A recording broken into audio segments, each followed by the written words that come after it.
finally able to join these two interests. And I teach a course called Training the Musical Brain, the goal of which is to train musicians how to use neuroscience to become better practicers. Because the vast majority of a musician's life is spent in the practice room getting better. Performances are just the pinnacle, the cherry on the top, and one of the reasons why we do it. But if you don't love the process of rehearsing, you're never going to be a great musician. And now that we know a lot about how the brain is involved in making music and in learning, it's time to apply that knowledge to develop effective practice strategies. So that's where I come from. But tonight I want to talk a little bit about what impassions me as a musician, and that is, what does it mean to be an effective performer? What are we looking for as musicians, and how does that relate to what's happening in your brain when you are moved emotionally by music? So I use the word moved because it underscores two components. One is that music is essentially an emotional way of communicating with others. It's nonverbal. There's something unique about music that taps into our emotional systems that almost no other activity can tap into. But it's also related to dance and rhythm. And rhythm and pulse are an incredibly important part of music. And the actual the way in which music moves us tends to also be physical. And that we tend to feel this pulse, and that is an important component of being moved by music. So there's that double entendre. So, music makes us happy, music changes our mood, music gives us stamina for a workout, and we can listen to music in a number of different ways.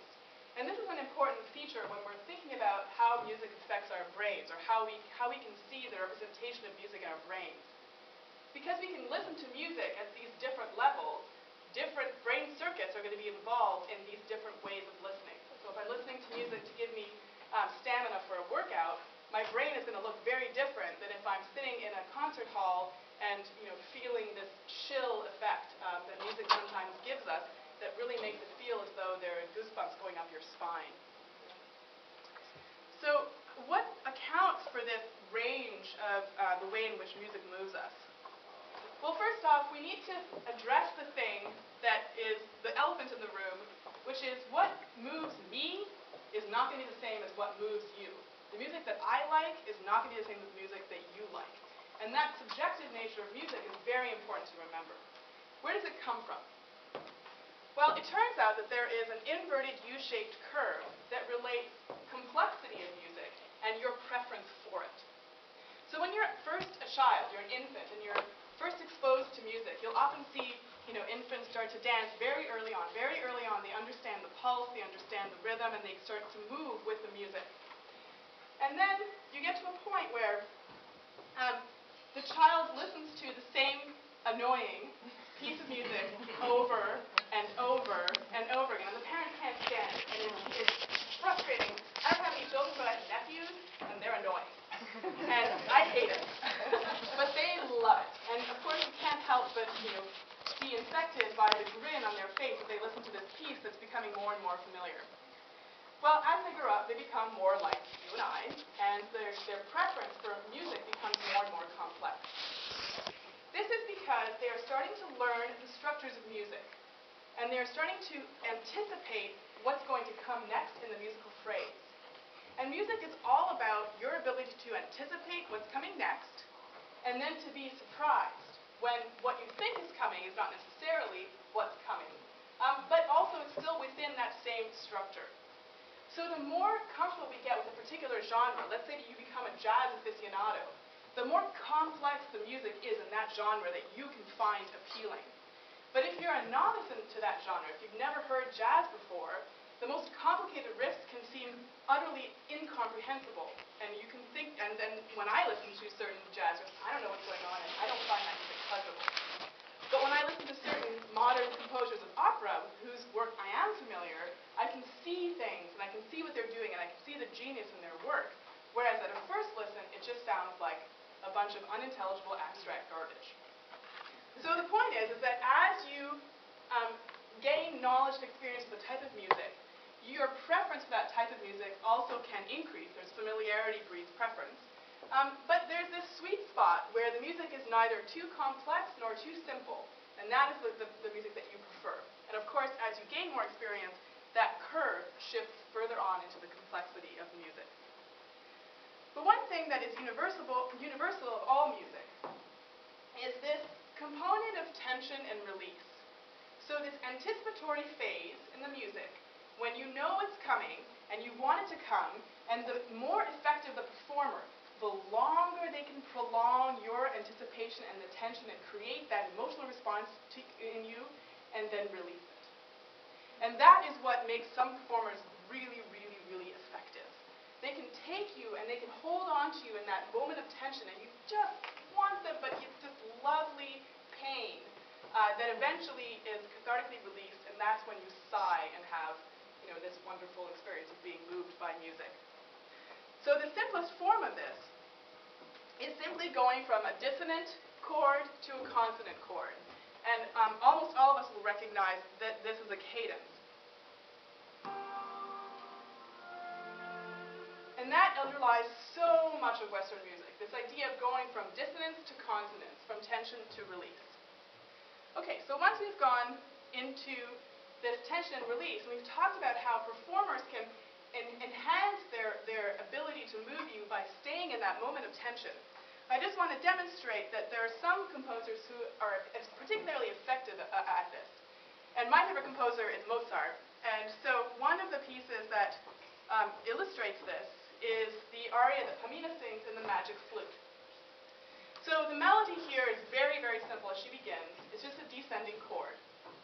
And Pamina is describing to her lover that she is extremely upset that he's not talking to her. She thinks that he's forgotten her, and she's essentially sobbing in this aria.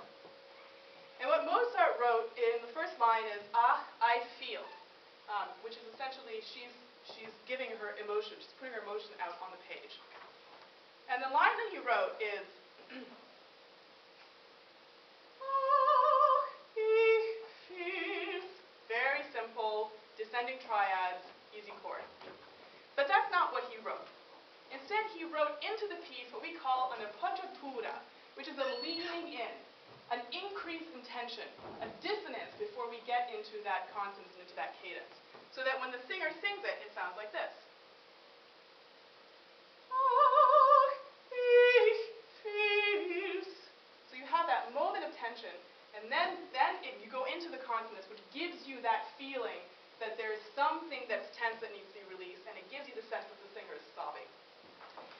The reason that I'm harping on this particular line is because there are people who've done research on what types of music are most likely to elicit what we call the chills when we listen to music. So some of you might have experienced this. You get goosebumps, you get this overwhelming kind of physical feeling, and it's pleasurable, and yet it's also this very unique emotional thing that seems to be often, particularly effective in music, but you can get the chills, if you're pregnant, watching a Hallmark commercial, right? Or if you've, lost a loved one, watching some kind of movie in which this is happening. But music is particularly effective in eliciting the chills. So it turns out that what elicits the chills across a group of subjects has a lot of things in common. But what's not common is which piece elicits the chills for which subject. So that very much is based on the person's experience. So what gives me the chills is not going to be the same thing as what gives you the chills. But the structure of the piece that gives me the chills is going to be similar to the structure of the piece that gives you the chills. So what are these similarities? Well, in one study, Jan Panksepp, who's actually been one of the people who studied this the most, looked at a fugue by Bach, and he divided the fugue into different sections, and he noted when people reported feeling the chills. And it turns out that these chills tended to be clustered in certain sequences. And he did this over a series of a number of pieces of music, and then he actually went and asked people to bring music that gives them the chills, so that he could even look at that. And he found a few commonalities. One thing that he found is that the chills are often elicited when you have a modulation. So when you change keys, when you go from one musical structure into another. It also happens much more likely in a ballad than in an up-tempo piece of music. terms of our own experiences. You know, generally we don't get the chills when we listen to, you know, rap music that's really sort of loud or electronic music, but we'll get it when we listen to a cello solo or an R&B hit that has a sort of a similar kind of ballad cry-like texture. You also seem to get it often when you have a single solo instrument, a solo line, coming out of a cacophony of other noise. So, for example, a guitar solo is very effective in doing this. A soprano solo, thank goodness, can be very effective in doing this. A cello solo, a violin solo. So one instrument coming out of an orchestra, coming out of a cacophony of other noise. So why is that? Well, I think that, although this is just speculation, Jan Panksepp came up with a really interesting hypothesis. And that is that this solo line coming out of a cacophony of noise mimics the distress call of a baby. And that we have evolved to respond to the noises that our children make. And that there might be some kind of association between the distress cry that seems to really tug at our hearts and get an emotional response to us, and what we find elicits the chills in music. Now, this is total speculation, and I'll probably never be able to prove this, but I think it's an interesting thing to think about for a musician. Because when a musician is trying to elicit this type of reaction, we need to know what kind of emotion we are trying to mimic or that we were trying to elicit in you. So, let's get into what parts of the brain are activated when people get the chills. So this is the next step in this kind of work. So as I mentioned to you before, what will give you the chills is not the same thing as what will give me the chills. And what you're looking at here are responses from different subjects. So each subject is, there's one subject in the top two rows and then another subject in the bottom row. And you've got three different measures of your body's response when a person is getting the chills. So you've got heart rate, you've got a muscle measure, and you've got respiratory depth. And what you see is that, you know, when you have the chills, people are reporting having the chills, you see differences on these three measures. And then we can sort of plot them along time and see exactly where those differences come in. Well, in this case, in the top person, that's subject 1, there was a Rachmaninoff piece that gave that person the chills, but a Barber Adagio for strings left him cold. And the person on the bottom had the exact opposite response. The Barber was the one that elicited the chills, and the Rachmaninoff did not. And so what we can do now is we can group a number of subjects, and we can have them listen to music that gives them the chills or not, and we can put them in a brain scanner, and now we can have conditions that are equal across subjects, because they're all listening to the same pieces of music, and the only